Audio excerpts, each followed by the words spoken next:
We're looking here at damage from an ice storm nearly 2 weeks ago.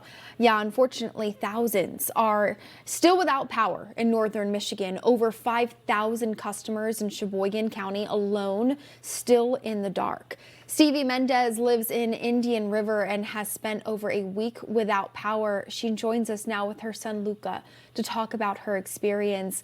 Stevie, Luca, thank you for spending some time with us here this afternoon on Fox Weather. I know it must be incredibly difficult to get through what you've been dealing with the last couple of weeks. What's it been like for you?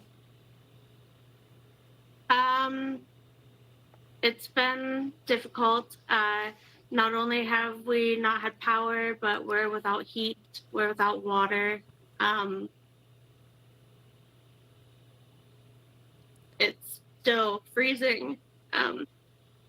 It's snowing. It's very tough conditions. We don't know when we're going to be getting power restored again.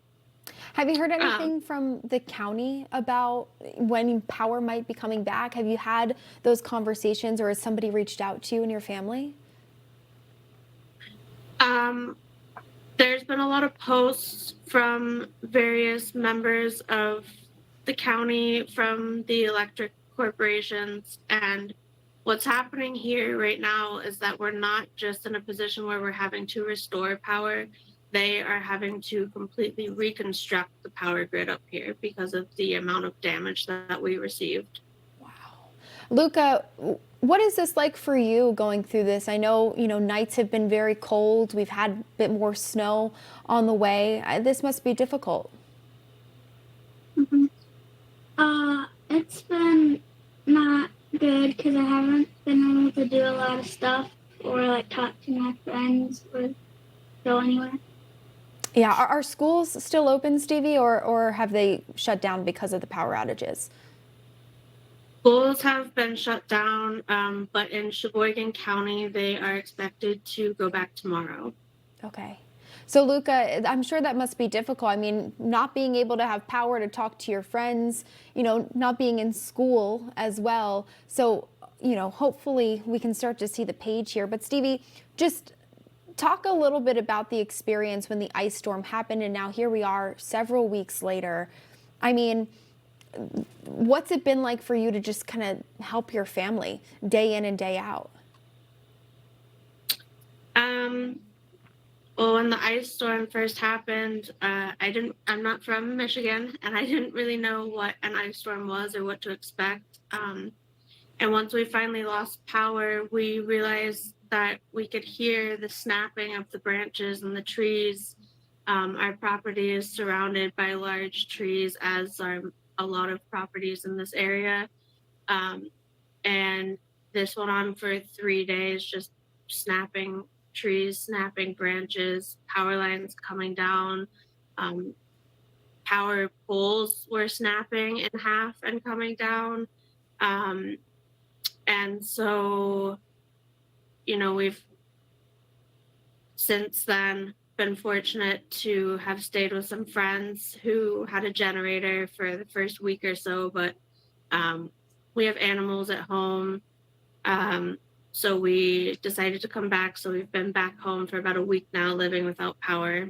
And one of the main issues in this area is that we are not the most wealthy of areas, and a lot of people lost work for a week or more. I was out of work, my husband was out of work, and right now, as it stands, we are not receiving any federal aid. So all these people who lost their wages due to the storm are not going to be seeing any sort of help as it stands right now.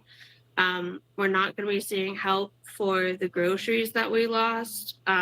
Small businesses are not going to be receiving help for the revenue loss, for property damages, for loss of product. And so there's just, beyond having our lights turned back on, there's going to be so much to deal with in the wake of this storm.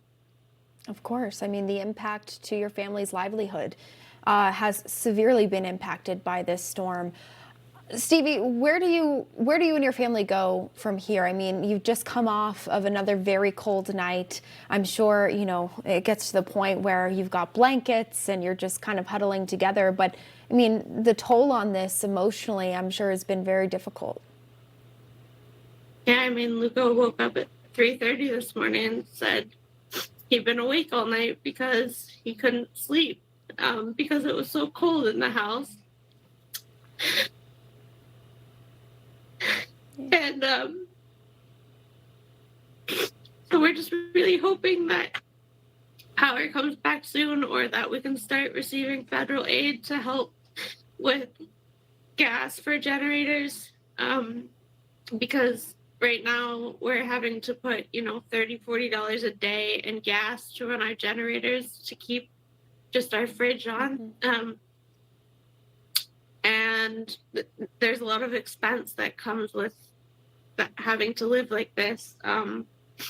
Constant trips to the well to get water, just so we can flush the toilets, and constant trips to the gas stations. And it doubles the workload of what your normal life looks like.